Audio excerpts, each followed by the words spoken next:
ഇനി എൻ്റെ സുഹൃത്തുക്കളോട് ഞാൻ പറയട്ടെ, ഞാൻ ഇവിടെ എടുത്തു വെച്ചത് സൂറത്തു തഹ്രീമിലെ അവസാന ഭാഗത്തുള്ള 1-2 ആയത്തുകളാണ്. ഞാൻ ആ ആയത്തിലേക്ക് വരികയാണ്. ഈമാൻ എന്ന് പറയുന്നത് മർമ്മപ്രധാനമാണ്. അത് നമ്മുടെ ചുറ്റുപാട് നന്നായതുകൊണ്ട് ഈമാൻ കിട്ടൂല.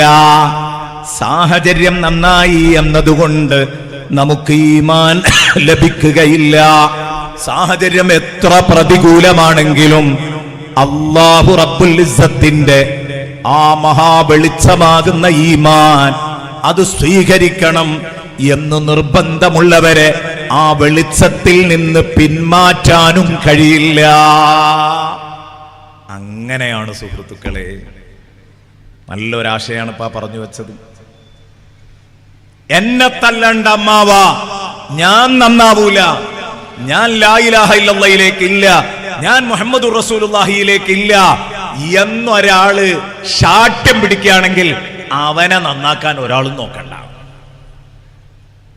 ഞാൻ 2 ഉദാഹരണങ്ങളാണ് ഇവിടെ എടുത്തു കാണിക്കുന്നത്. ഞാനല്ല കേട്ടോ, പഠിച്ചോൻ പറഞ്ഞ 2 ഉദാഹരണം നിങ്ങൾക്ക് പറഞ്ഞു തരികയാണ്. ളറബല്ലാഹു മസലൻ ലില്ലദീന കഫറൂ. ഉറച്ച സത്യനിഷേധികൾക്കുള്ള ഒരു ഉദാഹരണം ഇതാ അല്ലാഹു പറഞ്ഞു തന്നിരിക്കുന്നു. ആരാണത്? ഇംറഅത നൂഹിൻ വംറഅത ലൂത്ത്. നൂഹ് നബിയുടെ ഭാര്യയും ലൂത്ത് നബി അലൈഹിസ്സലാമിന്റെയും നൂഹ് നബി അലൈഹിസ്സലാമിന്റെയും 2 ഭാര്യമാർ. ഈ 2 ഭാര്യമാര് ഉറച്ച സത്യനിഷേധത്തിന്റെ മോഡലാണ്. ശരിയല്ലേ? ഇവരാരായിരുന്നു? നൂഹ് നബിയുടെ ഭാര്യയും ലൂത്ത് നബിയുടെ ഭാര്യയും ആരായിരുന്നു? വിശുദ്ധ ഖുർആൻ നമ്മളെ പഠിപ്പിക്കുക. കാനതാ തഹത അബ്ദൈനി മിൻ ഇബാദിനാ സ്വാലിഹൈൻ.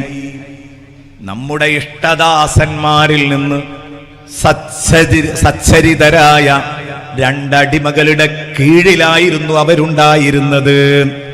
എന്ന് പറഞ്ഞാൽ 2 നബിമാരുടെ ഭാര്യമാരായിരുന്നു അവർ. ഒന്ന് നൂഹ് നബിയുടെ വൈഫാണ്, മറ്റേത് ലൂത്ത് നബിയുടെ വൈഫാണ്. നോക്കണം, നൂഹ് നബിയുടെയും ലൂത്ത് നബിയുടെയും ബീവിമാരായ 2 പേര് ഇല്ല. അവരുടെ സാഹചര്യം അവർക്ക് ഈമാനിന് അനുകൂലമാണ്, എന്നിട്ടും അവർ മുഅ്മിനായില്ല. ഫഖാനതാഹുമാ.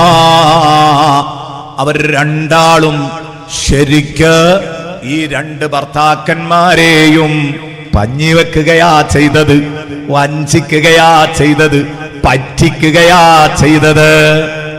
അവരേതൊരു ലാ ഇലാഹ ഇല്ലല്ലാഹു വേണ്ടിയാണോ രാപ്പകലില്ലാതെ പ്രവർത്തിച്ചത്, ആ ലാ ഇലാഹ ഇല്ലല്ലാഹയുടെ വെളിച്ചം ഊതിക്കെടുത്താനാണ് നൂഹ് നബിയുടെ ഭാര്യ നടന്നത്, ലൂത്ത് നബിയുടെ ഭാര്യയും നടന്നത്. 2 പേരും അങ്ങനെയാണ്. നൂഹ് നബി അലൈഹിസ്സലാം എത്ര കാല പ്രബോധനം നടത്തിയത്? 950 കൊല്ലക്കാലം. എപ്പോൾ? പ്രളയത്തിന്റെ മുമ്പ്. പിന്നെ പ്രളയത്തിന് ശേഷം എത്ര നടത്തി എന്നതിൽ ഖിലാഫ്, അഭിപ്രായാന്തരങ്ങളുമുണ്ട്. അത് തീർത്തു പറയാൻ കഴിയില്ല. ഏതായാലും 1000 ചില്ലാനം വർഷം നടത്തിയിട്ടുണ്ട് പ്രബോധനം. 1-2 കൊല്ലല്ല.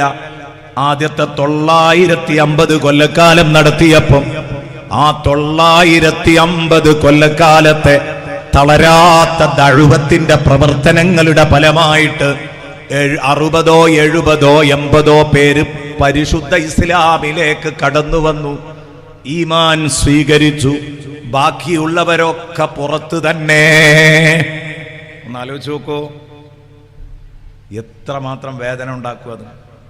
നമ്മളൊക്കെ 10 കൊല്ലം ഇഖ്ലാസോട് കൂടി ഒരു സ്ഥലത്ത് ദീനിന് വേണ്ടി പ്രവർത്തിച്ചാൽ നമ്മുടെ ശ്രമഫലമായി എത്ര ആളുകളെ നന്നാക്കിയെടുക്കാൻ പറ്റും. ബഹുമാനപ്പെട്ട നൂഹ് നബി അലൈഹി ഇസ്ലാം 950 കൊല്ലക്കാലം പരിശ്രമം നടത്തിയിട്ട് അള്ളാഹു 100-ൽ താഴെയുള്ള മെമ്പർമാരെയാ കൊടുത്തത്. ആ മഹാസങ്കടത്തിൽ നൂഹ് നബി ഇങ്ങനെ ഇരിക്കുമ്പം പിൻവാതിലിലൂടെ നൂഹ് നബിയുടെ ഭാര്യ നാട്ടിലേക്ക് ഇറങ്ങി ചൊല്ലും.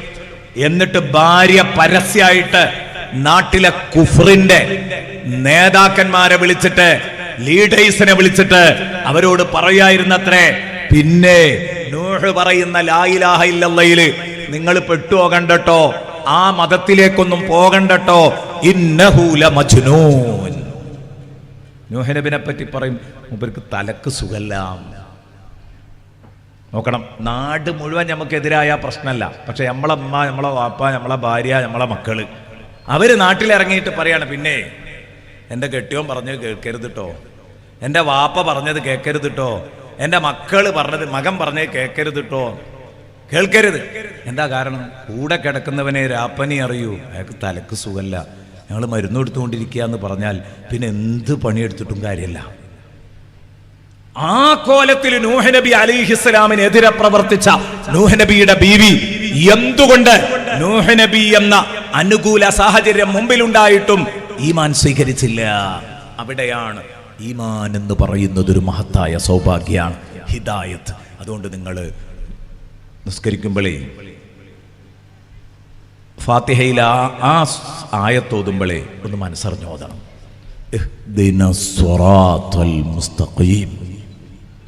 ഇപ്പൊ ഈ നാട്ടിൽ നിന്ന് ഉറൂസും പരിപാടിയൊക്കെ കഴിഞ്ഞിട്ട് ചിലപ്പോൾ 2 കൊല്ലം ഗൾഫ് പോയി എന്ന് വരുമ്പോൾ ഒന്നിനെതിരായിരിക്കും.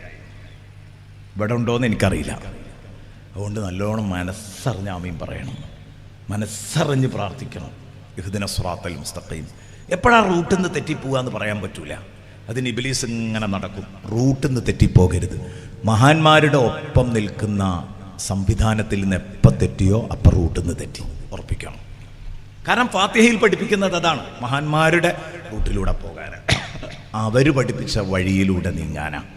അതുകൊണ്ട് നമ്മളൊക്കെ ആ വഴിയിലൂടെ നീങ്ങണമെന്ന് എൻ്റെ പ്രിയപ്പെട്ട കൂട്ടുകാരോട് പറയാണ്. നോക്കൂ നിങ്ങൾ, ലൂത്ത് നബി അലൈഹിസ്സലാമിന്റെ ഭാര്യ, ആ ലൂത്ത് നബി അലൈഹിസ്സലാമിന്റെ ഭാര്യ, ലൂത്ത് നബി അലൈഹിസ്സലാമിന്റെ വീട്ടിൽ യുവകോമളന്മാരുടെ രൂപത്തിൽ മലക്കുകൾ വിരുന്നുകാരായി വന്നപ്പോൾ സ്വവർഗരതി ഭ്രാന്തന്മാരായിരുന്ന ആ നാട്ടിലെ ആണുങ്ങൾക്കിടയിലേക്ക് പിൻവാതിലിലൂടെ ഇറങ്ങിച്ചെന്ന് എൻ്റെ വീട്ടിൽ സുന്ദരന്മാരായ ചെറുപ്പക്കാർ വന്നിട്ടുണ്ടെന്ന് പറയുകയും അവർ ആർത്തിരമ്പി ലൂത്ത് നബി അലൈഹി ഇസ്ലാമിന്റെ വീട്ടിൽ വന്നപ്പോൾ ലൂത്ത് നബി അവരെ കൈകാര്യം ചെയ്യാൻ വിഷമിച്ചതൊക്കെ വിശുദ്ധ ഖുർആൻ എത്ര ഭംഗിയായിട്ടാണ് അവതരിപ്പിക്കുന്നത്. ഞാൻ പറഞ്ഞു വരുന്നത്, ലൂത്ത് നബി അലൈഹി ഇസ്ലാമിന്റെ ഭാര്യ ലൂത്ത് നബിക്കെതിരെ നീങ്ങി ലൂത്ത് നബിയുടെ രഹസ്യം ചോർത്തിക്കൊടുത്തു. ലൂത്ത് നബി അലൈഹി ഇസ്ലാമിനെതിരെ നീങ്ങി. നബിമാരുടെ ഭാര്യമാരായിട്ട് പോലും അവർക്ക് മൂമിനാകാൻ കഴിഞ്ഞില്ല. ഫഖാനതാഹുമാ, അവർ രണ്ടുപേരും അവരുടെ ഭർത്താക്കന്മാരെ വഞ്ചിച്ചു. ലൂത്ത് നബി അലൈഹി ഇസ്ലാമിന്റെ ഭാര്യയും നൂഹ് നബി അലൈഹി ഇസ്ലാമിന്റെ ഭാര്യയും അവരുടെ ഭർത്താക്കന്മാരെ വഞ്ചിച്ചു എന്ന് പറഞ്ഞാൽ അതിന്റെ അർത്ഥം എന്താ? ഈമാനിൽ പറ്റിച്ചു, പ്രബോധന മാർഗത്തിൽ പറ്റിച്ചു എന്നാണ് അതിന്റെ അർത്ഥം. സാധാരണഗതിയിൽ ഭാര്യ ഭർത്താവിനെ പറ്റിച്ചു പറയുമ്പോൾ നമ്മുടെ മനസ്സിലേക്ക് ഓടി വരുന്നൊരു അർത്ഥമുണ്ട് അല്ലേ? ഭാര്യ ഭർത്താവിനെ പറ്റിച്ചു പറയുമ്പോൾ നമ്മുടെ മനസ്സിലേക്ക് ആദ്യം കയറൽ എന്താ? അവിഹിത ബന്ധത്തിൽ ഏർപ്പെട്ടു എന്നാ. അതല്ല, ഫഖാനതാഹുമാ എന്നത് അതല്ല. മുഴുവൻ മുഫസ്സിരീങ്ങളും പറഞ്ഞു അതൊരിക്കലും അവിഹിത ബന്ധത്തിൽ ഏർപ്പെട്ടു എന്നല്ല. നൂഹ് നബി അലൈഹി ഇസ്ലാമിന്റെ ഭാര്യ ലൂത്ത് നബി അലൈഹി ഇസ്ലാമിന്റെ ഭാര്യ അവിഹിത ബന്ധത്തിൽ അവർ ഏർപ്പെട്ടിട്ടില്ല. അത് ഏർപ്പെടാൻ കഴിയൂല. എന്തുകൊണ്ട്? അത് പറ്റൂല എന്ന് പറയാൻ എന്താ കാരണം? ഒരു നബിയുടെ ഭാര്യ ശാരീരികമായി ആ ഭാര്യ മലിനാകാൻ പാടില്ല. അള്ളാഹുവിന് നിർബന്ധമുണ്ട്. മാനസികമായി മലിനമായവരുണ്ട്, പക്ഷെ ശാരീരികമായി മലിനമാകാൻ പാടില്ല. ഇപ്പൊ ഇവിടെ എന്താ വന്നത്? സാഹചര്യം അനുകൂലമായിട്ട് പോലും നൂഹ് നബിയുടെ ഭാര്യയും ലൂത്ത് നബിയുടെ ഭാര്യയും നന്നായില്ല. ഫലം യുഗ്നിയ അൻഹുമാ മിനല്ലാഹി ശൈഅ, അല്ലാഹുവിൽ നിന്ന് അല്ലാഹുവിന്റെ ശിക്ഷ വന്നിറങ്ങുമ്പോൾ അതിൽ ഒരൽപ്പം പോലും ആശ്വാസം കൊടുക്കാൻ ഈ ഭർത്താക്കന്മാർക്ക് കഴിഞ്ഞില്ല. അനൗൺസ് ചെയ്തു, വഖീല. നൂഹ് നബിയുടെ ഭാര്യയും ലൂത്ത് നബിയുടെ ഭാര്യയും മരണസമയത്ത് കേട്ട ഒരു അനൗൺസ്മെന്റ് ആണ് സൂറത്ത് തഹരീമിൽ പറയുന്നത്. വഖീല, അവർക്ക് നേരെ നിഷ്കരുണമായ ഒരു അനൗൺസ്മെന്റ് മുഴങ്ങി. എന്താണ് അനൗൺസ്മെന്റ്? മരിക്കുന്ന നേരത്ത് അവർ കേട്ട അനൗൺസ്മെന്റ് ആണ്. തഫ്സീർ ഗ്രന്ഥങ്ങൾ പറയുന്നു, ഐ ഇൻദ മൗതിഹിമാ. വഖീല ഐ ഇൻദ മൗതിഹിമാ. രണ്ടാളും മരിക്കുമ്പോൾ രണ്ടാളോടും പറഞ്ഞു. എന്താ പറഞ്ഞത്? ഉദ്ഖുലൻ നാറ മഅദ്ദാഖിലീൻ. നിങ്ങള് ഒരു പക്ഷേ എന്നെ നരകത്തിലേക്ക് എറിയരുത് എന്ന് പറയും.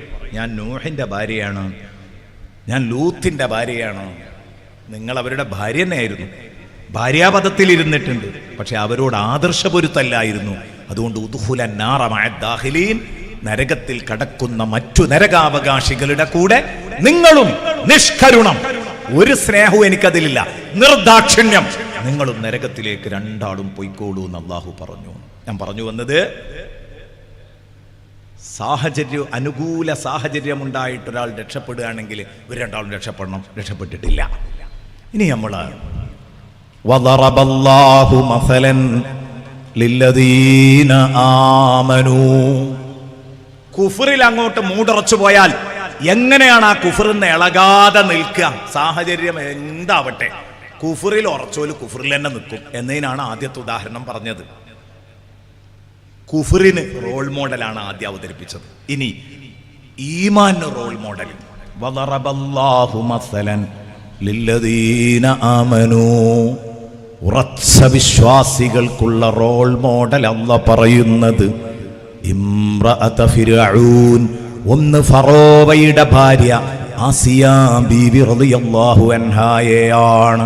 വമറിയം ഇബ്നത ഇമ്രാൻ, ഇമ്രാന്റെ മകൾ മറിയം റളിയല്ലാഹു അൻഹായെയും ആണ്.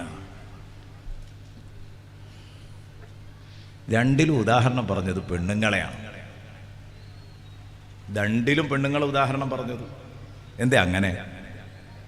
ഈമാന് റോൾ മോഡൽ അവതരിപ്പിച്ചപ്പോഴും പെണ്ണുങ്ങളെയാ പറഞ്ഞത്, കുഫറിന് റോൾ മോഡൽ അവതരിപ്പിച്ചപ്പോഴും പെണ്ണുങ്ങളെയാ പറഞ്ഞത്. കാരണം പെണ്ണുങ്ങൾ സഹോദരിമാര് പലപ്പോഴും അവര് ദുർബല മനസ്കര. അവരുടെ സ്വഭാവം സ്വാഭാവികമായിട്ടും ഉണ്ടാവലെങ്ങനെ? കെട്ടിയോന്റെ ആദർശം എന്താണോ അതിനനുസരിച്ച് ഇങ്ങനെ പോകല. നിങ്ങളെ നാട്ടിലൊക്കെ നിങ്ങൾ അങ്ങനെ ആയിരിക്കും കാണല്. എല്ലാവർക്കും അത് ബോധ്യപ്പെട്ടോന്നറിയില്ല.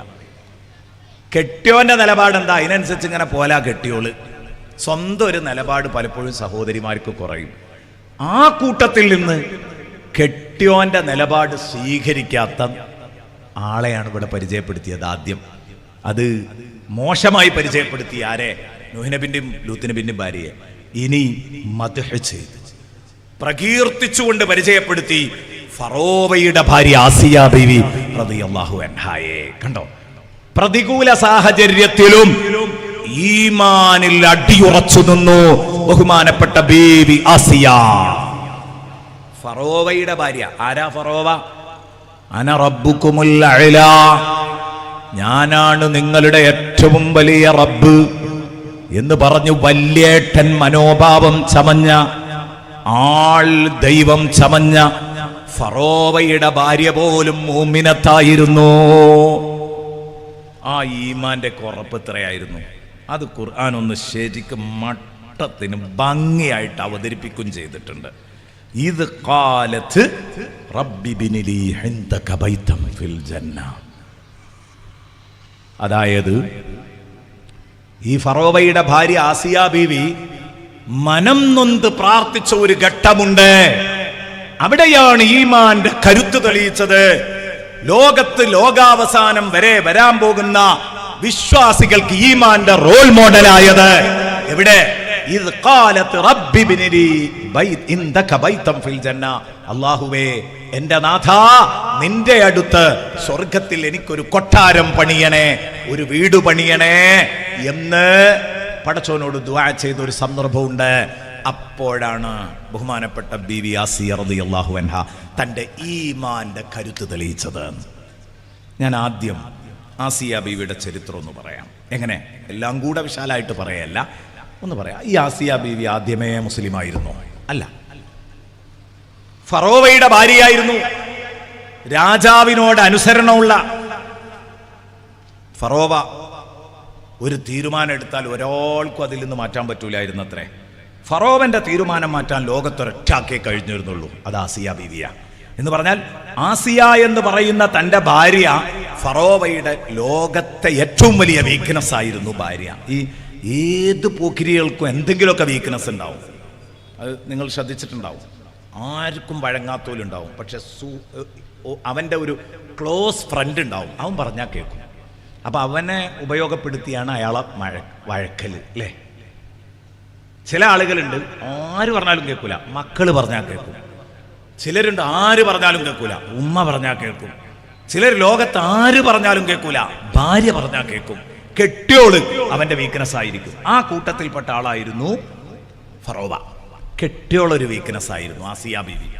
അതുകൊണ്ടാണ് അന്ന് ബനു ഇസ്രായേലിൽ ഒരു കുഞ്ഞ് ജനിക്കാൻ പോകുന്നുണ്ട്, ആ കുഞ്ഞ് വന്നാൽ നിങ്ങളുടെ അധികാരം പോകുമെന്ന് ഈ ആൾ ദൈവം ചമയുന്ന ഫറോവയോട് ജ്യോത്സ്യൻ പ്രവചിച്ചപ്പോൾ ബനു ഇസ്രായേലിൽ ജനിക്കുന്ന 25,000 കുഞ്ഞുങ്ങളെ കൊന്നു.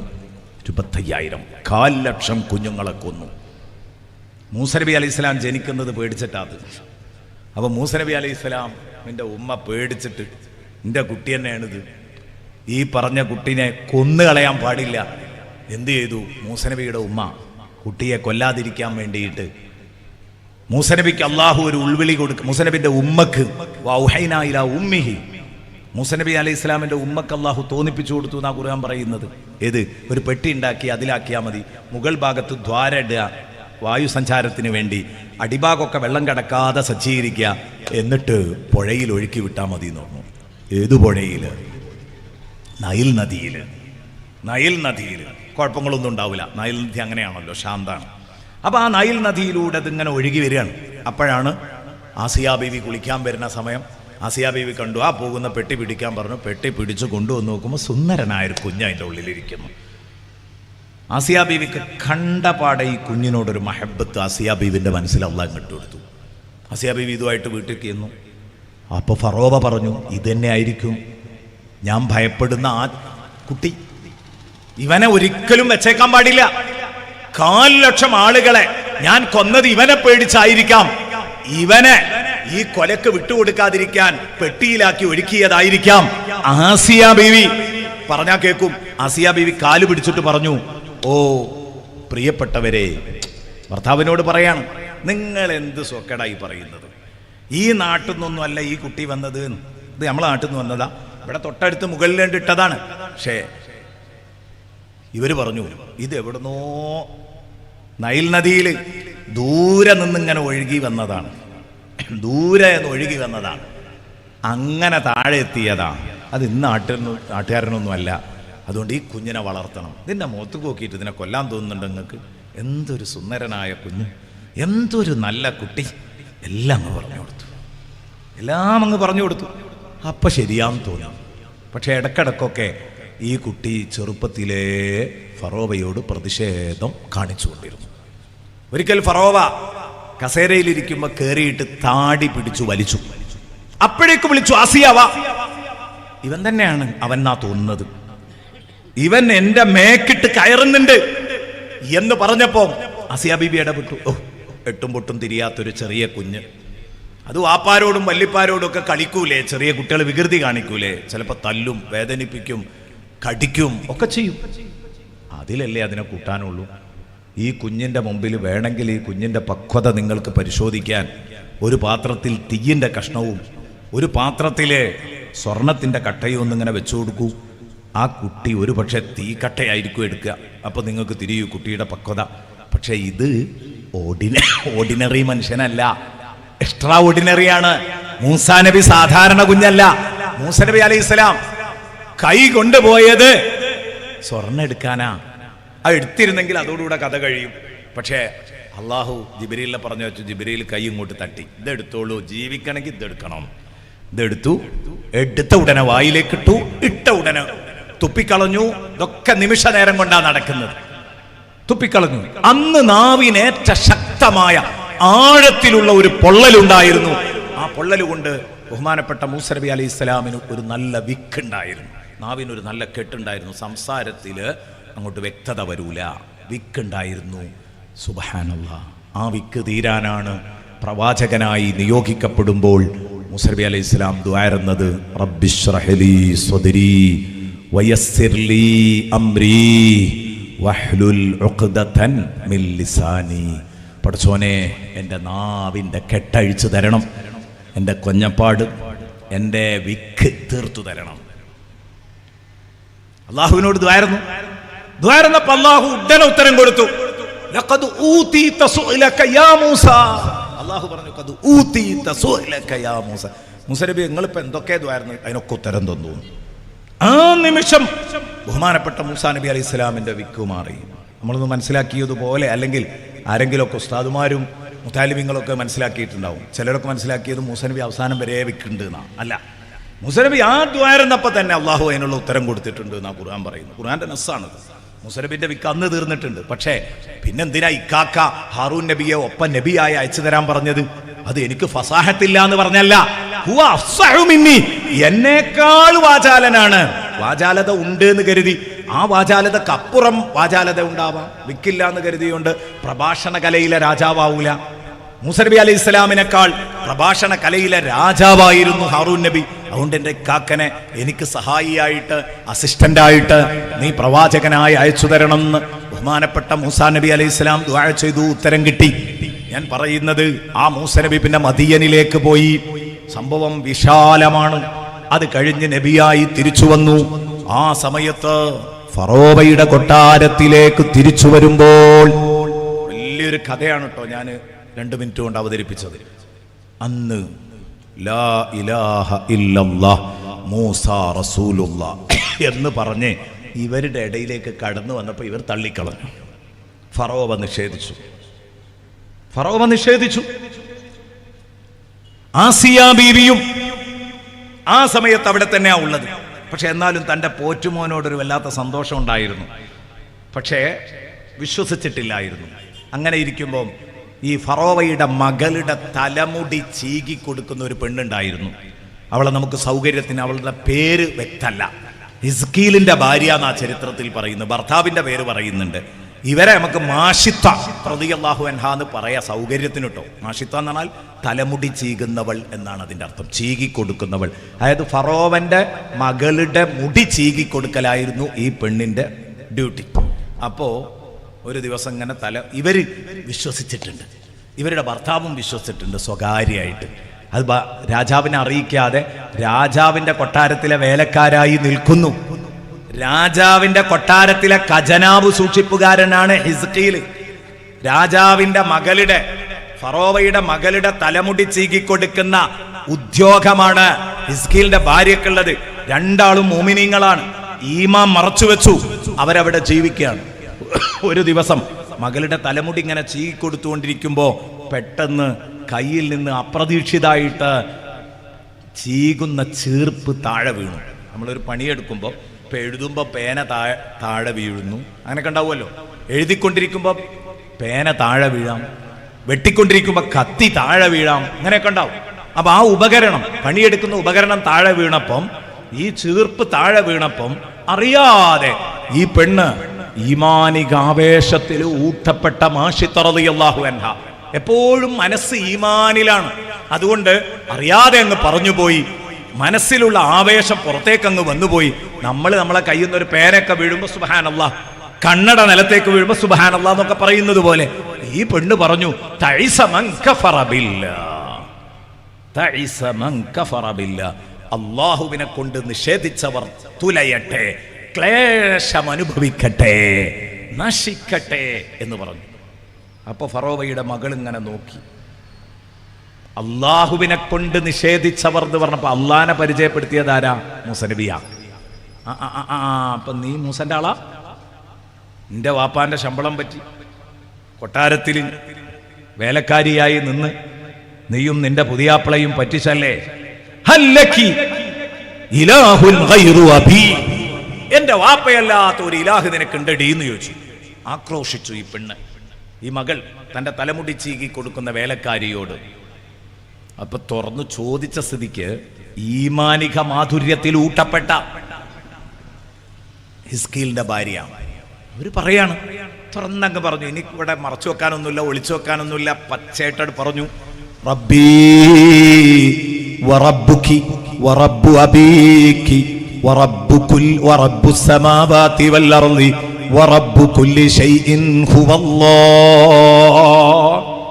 എടീ എൻ്റെ റബ്ബ് നിന്റെ റബ്ബും, അന റബ്ബുക്കുമുൽ അഅല, ഞാനാണ് നിങ്ങളുടെ ഏറ്റവും വലിയ തമ്പുരാൻ എന്ന് പറയുന്ന നിന്റെ ഫാദർ ഇല്ലേ, നിന്റെ വാപ്പ, നിന്റെ വാപ്പന്റെ റബ്ബും വഇലാഹുസ് സമാവാതി വൽ അർദ്, ആകാശഭൂമികളുടെ മുഴുവൻ റബ്ബും. അതൊക്കെ അതെല്ലാം വറബ്ബുസ് സമാവാതി വൽ അർദ് വറബ്ബു കുല്ലി ഷൈ, ലോകത്തുള്ള എല്ലാ വസ്തുക്കളുടെയും ഓണർഷിപ്പ്, അതിന്റെ ഒക്കെ ഓണർ അല്ലാഹു മാത്രമാണ് മോളെ എന്നാണ് പറഞ്ഞു. അപ്പോ അത് പറഞ്ഞു പൂർത്തിയായില്ല. ഫറോവന്റെ മകള് അതാ ഫലതമത്ഹാൻ, മുഖടക്കി ഒന്നങ്ങ് കൊടുത്തു. തന്റെ തലമുടി ചീകി കൊടുക്കുന്ന വേലക്കാരിയുടെ ഈ വേലക്കാരി ഉമ്മയുടെ മുഖത്തങ്ങടിച്ചു.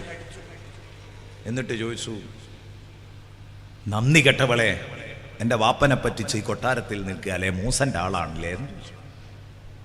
സുബ്ഹാനല്ലാഹ്. നേരെ ചെന്നിട്ട് വാപ്പാനോട് വിവരം പറഞ്ഞു, ഫറോവയോട്. ഫറോവ വിളിച്ചു വരുത്തിയിട്ട് ചോദിച്ചു, നീ ഇങ്ങനെ പറഞ്ഞു? ഫറോവയുടെ മുഖത്ത് നോക്കിയിട്ടും പറഞ്ഞു, റബ്ബി വറബ്ബുക വറബ്ബു കുല്ലി ഷൈഇൻ ഹുവല്ലാഹ്, എല്ലാ വസ്തുക്കളുടെയും റബ്ബ് എൻ്റെ നിങ്ങളുടെ എല്ലാവരുടെയും റബ്ബ് അല്ലാഹുവാണ്.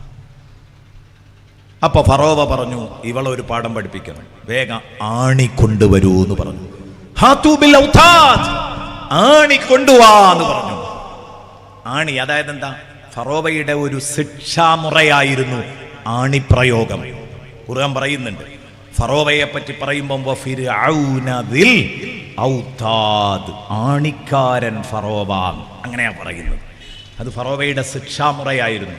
മനുഷ്യന്മാരങ്ങനെ മലർത്തി കിടത്തിയിട്ട് കയ്യിലും കാലിലും ഒക്കെ ആണി അടിച്ച് കയറ്റും. ഏതാണി? നമ്മൾ വാതിലടിക്കുന്ന, അലമാരിയിലടിക്കുന്ന ചെറിയ ആണിയല്ല, 1 ഇഞ്ച് 1.5 ഇഞ്ചുള്ള ആണിയല്ല.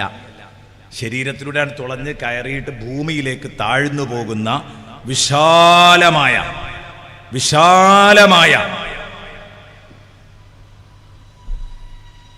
ആണികൾ, വലിയ ആണികൾ അടിച്ചു കയറ്റലാണ് പതിവ്. പറഞ്ഞു, ആണി കൊണ്ടുപോകാന്ന് പറഞ്ഞു. ഈ പാവം പെണ്ണിനെ മലർത്തി അങ്ങ് കിടത്തി. കയ്യിലും കാലിലും ഒക്കെ ആണി അടിച്ചു കയറ്റുമ്പോൾ ഈ പെണ്ണ് പെടഞ്ഞുകൊണ്ടിരിക്കുക. അവസാനം മുഴുവൻ ആണി കയറിയപ്പോൾ പിന്നെ പെടയാനും വയ്യ, കരഞ്ഞുകൊണ്ടിരിക്കുന്നു. എന്നാ മരിക്കൂലല്ലോ. മരിക്കാതെ ആണികളിൽ പൂർണ്ണബന്ധിതയായ പെണ്ണിന്റെ മുമ്പിലേക്ക് സുമ്മ ഉർസിലത്ത് അലൈഹൽ ഹയ്യാതു വൽ അഖാരിബ്, തേളുകളും പാമ്പുകളും അങ്ങ് വിട്ടുകൊടുത്തു. അവ ഇഷ്ടം പോലെ കടിച്ച് കൊത്തി. സുബ്ഹാനല്ലാഹ്, വല്ലാതെ വിഷമം അനുഭവിച്ചു കൊണ്ടിരിക്കുകയാണ്. ചോദിച്ചു, പിന്മാറാൻ തയ്യാറുണ്ടോ? ആ പാവം പെണ്ണു പറഞ്ഞു, ഞാൻ പിന്മാറൂല, ഞാൻ പിന്മാറുന്ന പ്രശ്നമേ ഇല്ല.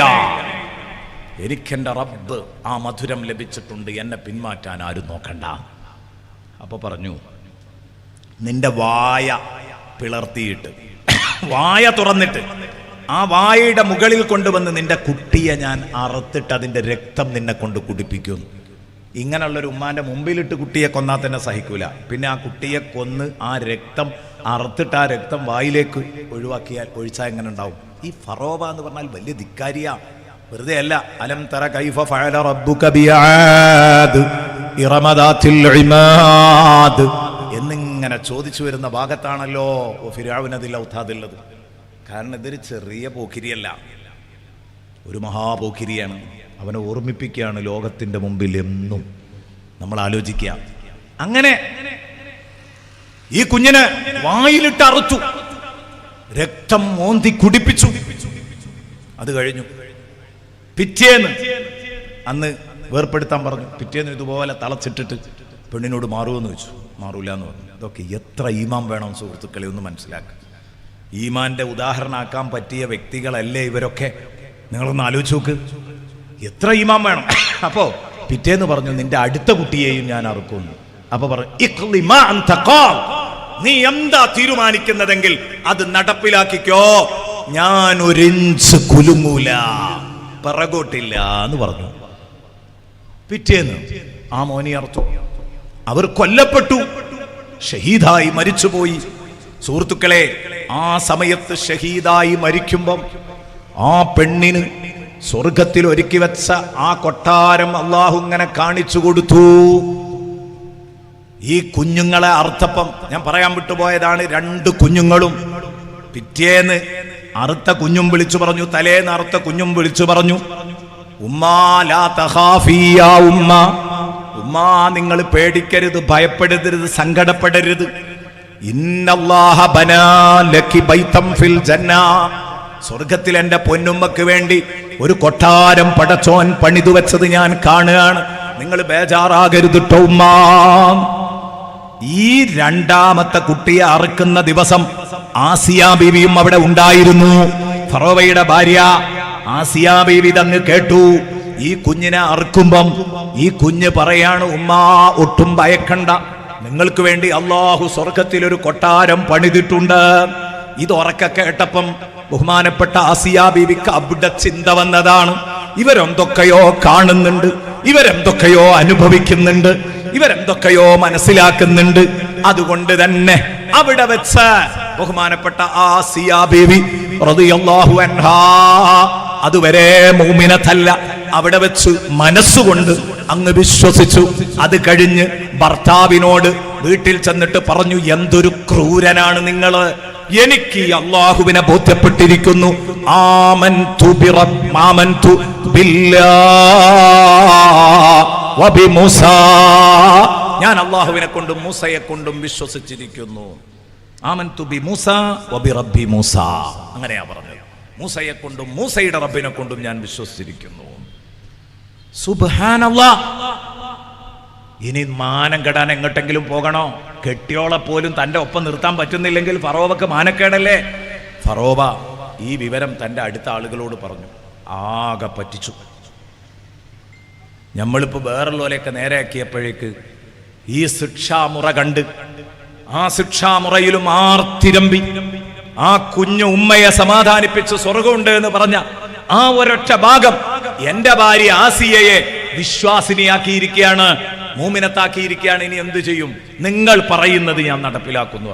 ഈ ആസിയ ഇയാളുടെ ഒരു വീക്ക്നെസ്സാ. ഞാൻ നേരത്തെ പറഞ്ഞു, ആസിയ ബീവി ശരിക്കൊന്നാണ് മയക്കിയ അയാൾ മയങ്ങും. പക്ഷേ ഇതിൽ സഹിക്കാൻ പറ്റുന്നില്ല, കാരണം മാനം കെടുത്തല്ലോ. അപ്പൊ ഇവരോട് അഭിപ്രായം ചോദിച്ചു. ഇവര് പറഞ്ഞു, അങ്ങനെ ഉണ്ടാവില്ലല്ലോ, ആസിയ അത്തരക്കാരി അല്ലല്ലോ. ആണേ, എന്നോട് പറഞ്ഞു, പച്ചയായിട്ട് പറഞ്ഞു. ഇനി അതിലൊന്നും സംശയിക്കണ്ട, നിങ്ങൾ നടപടി എന്താന്ന് പറ. അപ്പൊ ഇവര് പറഞ്ഞു, അത് രാജാവിന് മാനക്കേടാ, നിങ്ങൾ അന റബ്ബുക്കുമുൽ അയല എന്ന് പ്രഖ്യാപിക്കുക, നിങ്ങളെ കെട്ടിയോൾ അതിന്റെ ഒപ്പം നിൽക്കാതിരിക്കുക. ഇനി ഞങ്ങൾക്കൊന്നേ പറയാനുള്ളൂ, നിങ്ങൾ അവളെ കൊന്നു കളയണം. അപ്പോളാ പറഞ്ഞത്, നിങ്ങൾ ആണി കൊണ്ടുപോവാന്ന് പറഞ്ഞു. ആണി കൊണ്ടുവന്നു. ബഹുമാനപ്പെട്ട ബീവിയെ കിടത്തിയിട്ടങ്ങ് അടിച്ച് കയറ്റുകയാണ് ആണി. അല്ലാഹ്, ആ ആണികൾ ഇങ്ങനെ അടിച്ച് കയറ്റിയിട്ട് ബഹുമാനപ്പെട്ട ആസിയ ബീവിയോട് മടങ്ങാൻ തയ്യാറാണോ എന്ന് ചോദിച്ചു. ഭർത്താവ് ഒന്ന് ചോദിച്ചു, മടങ്ങാൻ തയ്യാറാണോ ആസിയ? എന്നാ വേദനിക്കണ്ട. അല്ല, എനിക്ക് പ്രശ്നമല്ല, എന്താ ചെയ്യേണ്ടതെങ്കിൽ ചെയ്തോ എന്ന് പറഞ്ഞു. ആസിയ ബീവി മരിക്കാൻ പോവുകയാണ്. ശരീരത്തിന്റെ ഭാഗങ്ങളിലൊക്കെ കമ്പിപ്പാര കയറ്റി, സ്വകാര്യ മേഖലയിലടക്കം. സുബ്ഹാനല്ലാഹ്, നിങ്ങൾക്ക് എത്രയോ വയല് കേട്ടവരായിരിക്കും. ആ സമയത്ത് അല്ലാഹു തആല ആസിയ ബീവിക്ക് സ്വർഗത്തിലെ കൊട്ടാരം അങ്ങ് കാണിക്കാൻ. ആസിയ ബീവി ദ്വാരുന്നു, പടച്ചോനെ, ഞാൻ മുസ്ലിമായത് അന്ന് ആ പൊന്നുമോൻ ആ ഉമ്മയോട് പറഞ്ഞു, ഇന്നല്ലാഹ ബനാ ലക്കി ബൈതം ഫിൽ ജന്ന, അതുകൊണ്ട് ഞാൻ ഇവിടെ വെച്ച് ഈ സങ്കീർണമായ ഘട്ടത്തില് ഞാൻ നിന്നോട് ദുആ ചെയ്യാണ്, റബ്ബി ബിനിലി ഇൻദക ബൈതൻ ഫിൽ ജന്ന ദ്വാരുന്നു. അപ്പോ ആ കൊട്ടാരം ഇങ്ങനെ കാണിച്ചു കൊടുത്തു. ആസിയ ബീവി ഇങ്ങനെ ചിരിക്കാം, പൊട്ടിച്ചിരിച്ചാ മരിച്ചത്. അപ്പോൾ ഫറോവ ഒപ്പുള്ളവരോട് പറഞ്ഞത്രേ, അലാ തഅജബൂൻ മിൻ ജുനൂനിഹാ, അലാ തഅജബൂന മിൻ ജുനൂനിഹാ, എന്റെ ഭാര്യയുടെ ഭ്രാന്ത് കണ്ടിട്ട് നിങ്ങൾക്ക് അത്ഭുതം തോന്നുന്നില്ലേ? ഇക്കോലത്തിൽ നഹ്നു നുഅദ്ദിബുഹാ, നമ്മൾ അവളെ ശിക്ഷിക്കുമ്പോഴും പീഡന മുറകൾ അവൾക്ക് നൽകുമ്പോഴും വഹിയ തൽഹക്, അവൾ പൊട്ടിച്ചിരിക്കുക. ഇവക്ക് എന്ത് സോക്കേടാ, ഇവൾ ഭ്രാന്തിയല്ലേ എന്ന് ചോദിച്ചു. ബഹുമാനപ്പെട്ട ആസിയ ബീവി പറഞ്ഞു, ഞാൻ ഭ്രാന്തിയല്ല, നിങ്ങളാണ് ഭ്രാന്തന്മാർ. ഞാൻ യാഥാർത്ഥ്യങ്ങളാണ് കാണുന്നത്, സ്വർഗാണ് കാണുന്നത്. വനജ്ജിനി മിൻ ഫിർഔന വഅമലി, അല്ലാഹുവേ, ഈ ഫറോവയിൽ നിന്ന്, ഈ ഫറോവയുടെ ദുർപ്രവർത്തികളിൽ നിന്ന് എന്നെ നീ കാക്കണേ അല്ലാഹ്. വനജ്ജിനി മിനൽ ഖൗമിൽ ളാലിമീൻ, ഇവന്റെ ചട്ടുകങ്ങളായി പ്രവർത്തിച്ചു കൊണ്ടിരിക്കുന്ന ഈ നാട്ടിലെ കിബ്തികളായ മല്ലന്മാരായ അക്രമികളിൽ നിന്നും നീ എന്നെ കാക്കണേ അല്ലാ എന്നവസാനം ദുആ ചെയ്തുകൊണ്ട് ഈ ലോകത്തോട് വിട പറഞ്ഞ ബീവി ആസിയ വറബല്ലാഹു മസലൻ ലില്ലദീന ആമനു. വിശ്വാസികൾക്ക് റോൾ മോഡലാണ് അല്ലാഹു പറയാം. ഇതിലപ്പുറം ഇനി എന്താ പറയാനുള്ളത്? ഇനി ഒരൊറ്റ ആളും കൂടെ ഉണ്ട്. സമയം വളരെ വൈകി, ഞാൻ അവസാനിപ്പിക്കുകയാണ്. ഇനി നീട്ടുന്നില്ല. കാരണം കുറച്ച് ബസ് വൈകുമെന്ന് പറഞ്ഞെങ്കിലും ഇവിടെ നിന്ന് അങ്ങോട്ട് എത്താനുള്ളൊരു സമയവും കൂടെ കാണണമല്ലോ. അപ്പം ഞാൻ നിർത്തുന്നതിൽ നിങ്ങൾക്ക് വിഷമം ഉണ്ടാവില്ല എന്ന് കരുതുന്നു. ഞാൻ നിർത്തുകയാണ്. മറിയം ഇബ്നത്ത് ഇമ്രാൻ. ഇനി വേറൊരു പെണ്ണ്, വിശ്വാസിനികൾക്ക് മാതൃകയായിട്ട് അവതരിപ്പിക്കാൻ പറ്റുന്ന വേറൊരു പെണ്ണ് ഇമ്രാന്റെ മകൾ മറിയമാണ്. എന്തേ? ഇമ്രാന്റെ മകളാണ്, ഭാര്യയല്ല. മറിയം ബീവിന്റെ വാപ്പാന്റെ പേരാണ് ഇമ്രാൻ, ഉമ്മാന്റെ പേരാണ് ഹന്നത്ത് ബീവി. അവരൊക്കെ വലിയ കാര്യപ്പെട്ട ആളുകളാ. എന്താ മറിയം ബീവിന്റെ പവർ? അതെ, പെണ്ണുങ്ങളെ സംബന്ധിച്ചിടത്തോളം ചിലപ്പോൾ ഭർത്താക്കന്മാർ ദുഷിച്ച സാഹചര്യത്തിലാണെങ്കിൽ അതിലേക്ക് പോകും. ചില പെണ്ണുങ്ങൾ കേടുവരാനുള്ള കാരണം അവിവാഹിതരാണ് എന്നതായിരിക്കും. കല്യാണം കഴിച്ചിട്ടില്ല എന്നതുകൊണ്ട് ഈമാൻ പണയം വെക്കുന്ന പെണ്ണുങ്ങളുണ്ട്.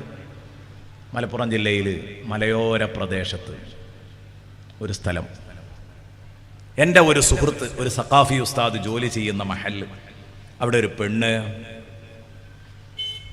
ഞായറാഴ്ച പള്ളിക്ക് പോകുന്നവരുടെ കൂടെ ഇറങ്ങിപ്പോയി. ഒരു അന്യമതസ്ഥന്റെ കൂടെ ഇറങ്ങിപ്പോയി. മതമേത് എന്നുള്ളതല്ല വിഷയം, ഇവളുടെ ആദർശം ഉപേക്ഷിച്ചാ പോയത്. വളരെ ഗൗരവമുള്ളൊരു കാര്യമാണ്, നിങ്ങൾ ഉൾക്കൊണ്ടിട്ടുണ്ടാവും. അങ്ങനെ ഇത് വലിയ ചർച്ചയായി. ഈ പെണ്ണിനെ ഒരു ലോഡ്ജിൽ ഇയാൾ താമസിപ്പിച്ചു. അവർ നിയമപരമായിട്ട് സാധുത ഉറപ്പുവരുത്തി ജീവിച്ചുകൊണ്ടിരിക്കുന്നു. അപ്പോൾ അയാൾ സ്ഥലത്തില്ലാത്തപ്പോൾ എൻ്റെ ഈ സുഹൃത്ത് സഖാഫി ഉസ്താദും അദ്ദേഹത്തിൻ്റെ കൂട്ടുകാരും ഈ ലോഡ്ജിൽ പോയി ഇവളെ കണ്ട് സംസാരിക്കാം, ഒന്ന് തിരിച്ചു വന്നെങ്കിലോ. സംസാരിച്ചു. മോളെ, മരണാനന്തര ഒരു ജീവിതമല്ലേ, അവിടെ രക്ഷപ്പെടണമെങ്കിൽ ഈമാൻ വേണ്ടേ? ലാ ഇലാഹ ഇല്ലല്ലാഹ് മുഹമ്മദുർ റസൂലുള്ള കൈമോശം വന്നാൽ നാളെ നരകത്ത് പോകേണ്ടി വരൂലേ എന്നൊക്കെ ചോദിച്ചപ്പം ഈ പെൺകുട്ടി പറഞ്ഞത്രേ, ഉസ്താദെ വിഷമമുണ്ട്. വിഷമമില്ലാത്തത് കൊണ്ടല്ല, പക്ഷേ കല്യാണപ്രായം കഴിഞ്ഞ് ഞാൻ പുര നിറഞ്ഞു നിൽക്കാൻ തുടങ്ങിയിട്ട് കാലമേറെയായി. അപ്പോഴാണ് എനിക്കൊരു പ്രതീക്ഷയുടെ പിടികിട്ടിയത്. ഞാൻ അതിലങ്ങ് പിടിച്ചു കയറി. ഇനി എന്നെ നന്നാക്കാനല്ല ഉസ്താദ് നോക്കേണ്ടത്, എൻ്റെ അനുജത്തിയുണ്ട് വളരുന്നു, അവള് വിവാഹപ്രായം കഴിഞ്ഞു നിൽക്കുകയാണ്. അവൾക്കെങ്കിലും ലാ ഇലാഹ ഇല്ലല്ലാഹ് മുഹമ്മദ് റസൂലുള്ളാഹ് എന്ന് പറയുന്ന ഒരാളെ കൊണ്ടുപോയി ഇണയാക്കി കൊടുക്കാൻ പറ്റുമെങ്കിൽ അത് നോക്കൂ ഉസ്താദെ. എന്നാ അവള് പോകൂല, ഞാൻ പോരാൻ കാരണം അതാണ്. എന്നാൽ ഇത്തരം വക്ക് പൊട്ടിയ ന്യായങ്ങളും പടച്ചോൻ സ്വീകരിക്കൂല. വിവാഹം നടന്നില്ല, അതുകൊണ്ട് ആദർശം ഉപേക്ഷിക്കാൻ പറ്റുമോ? ഈമാൻ ഉപേക്ഷിക്കാൻ പറ്റുമോ? പറ്റൂല. കാരണം അവിവാഹിതയായ മറിയം ബീവി എത്ര പരിശുദ്ധയായിട്ടാ ജീവിച്ചത്. വമറിയം ഇബ്നത്ത് ഇമ്രാൻ, അവിവാഹിതയായ മറിയം ഇതാ നിങ്ങളുടെ മുമ്പിൽ ഉദാഹരണമാണ്. മറിയം ബീവിയുടെ പ്യൂരിറ്റി എന്താണ്? അവിടുത്തെ പരിശുദ്ധി എന്താണ്? അല്ലത്തി അഹ്സനത് ഫർജഹ, അവിവാഹിതയാണ്, വിവാഹം കഴിച്ചിട്ടില്ല, പുതിയാപ്പിളയില്ല, എന്നിട്ടും അവിടുത്തെ സ്വകാര്യ മേഖല, പ്രൈവറ്റ് ഏരിയ കാത്തു സൂക്ഷിച്ചവരാണ്, അതിന്റെ പരിശുദ്ധി ഉറപ്പുവരുത്തിയവരാണ്. അല്ലത്തി അഹ്സനത് ഫർജഹ വനഫഖത് ഫീഹി മിൻ റൂഹിനാ, വനഫഖനാ, നഫഖതല്ല, വനഫഖനാ ഫീഹി, ഫനഫഖനാ ഫീഹി മിൻ റൂഹിനാ, ഫനഫഖനാ ഫീഹി മിൻ റൂഹിനാ. അപ്പോൾ ആ മറിയമിൽ നമ്മുടെ റൂഹ് ഈസ അലൈഹിസ്സലാം എന്ന് പറയുന്ന വലിയ ഈമാനിന്റെ വലിയ ഒരു സ്പിരിറ്റ്, അത് മറിയമിന് സമ്മാനമായി നമ്മൾ കൊടുത്തു. സാധാരണ കെട്ടിച്ച് ഭർത്താവുമായിട്ട് ശാരീരിക ബന്ധത്തിലേർപ്പെട്ട് അങ്ങനെയാ മക്കളുണ്ടാകല്. മറിയം ഇത്രയും പരിശുദ്ധമായ ജീവിതം നയിച്ചതുകൊണ്ട് മറിയമിന് നമ്മൾ നമ്മുടെ വക സമ്മാനമായി ഈസാ നബി അലൈഹിസ്സലാമിനെ നൽകി. ഫനഫഖ്നാ ഫീഹി മിൻ റൂഹിനാ വസദ്ദഖത് ബികലിമാതി റബ്ബിഹാ വകുതുബിഹി, തൻ്റെ റബ്ബിൻ്റെ നിർദ്ദേശങ്ങളെയും കിതാബുകളെയും വേണ്ടതുപോലെ വിശ്വസിച്ചു. ആ നിർദ്ദേശങ്ങൾ തെറ്റിച്ചില്ല. ജീവിതത്തിൽ ആ നിർദ്ദേശങ്ങൾ കീപ്പ് ചെയ്തു ജീവിച്ചപ്പോൾ വകാനത് മിനൽ ഖാനിതീൻ, അനുസരണമുള്ളവരുടെ പട്ടികയിൽ മറിയം പെട്ടു. അതുകൊണ്ട് ഇത്തരം വക്ക് പൊട്ടിയ ന്യായങ്ങളൊന്നും പറയരുത്. ദുനിയാവിലെ ജീവിതത്തിൽ പല പ്രതികൂല സാഹചര്യങ്ങളും വരും. ആ പ്രതികൂല സാഹചര്യങ്ങളിലൊന്നും കൈമോശം വരാതെ പിടിച്ചു നിൽക്കേണ്ടതാണ് പരിശുദ്ധമായ ആദർശം.